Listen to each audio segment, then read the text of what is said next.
L'ex-président nigérian Jonathan Goodluck s'est exprimé sur la situation qui sévit actuellement en Guinée-Bissau. Il a fait comprendre qu'il n'en était rien s'agissant d'un coup d'État, que c'est le président Umaru Sissoko Embalo qui a appelé la presse pour leur faire comprendre qu'il était victime d'un coup d'État. Or, quand on regarde par exemple le traitement qui est souvent euh, euh, euh, réservé aux présidents qui font souvent l'objet de coups d'État en Afrique de l'Ouest, on se rend compte que parallèlement avec la situation d'Oumar Sissoko Embalo, il n'en est rien. Par conséquent, c'est juste un coup monté, un coup fort monté par le président, par l'ex-président Sissoko Embalo, vu qu'il avait perdu le pouvoir, pour ne pas passer le pouvoir à l'opposition.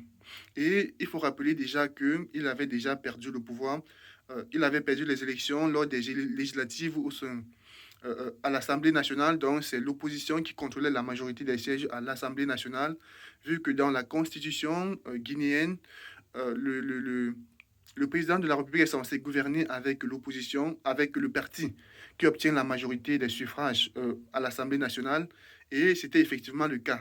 Donc, le pouvoir était partagé entre son parti et le parti d'opposition majoritaire. Et comme il a donc perdu les élections, pour ne pas tout confier à l'opposition, il a préféré fait un simulacre de coup d'État.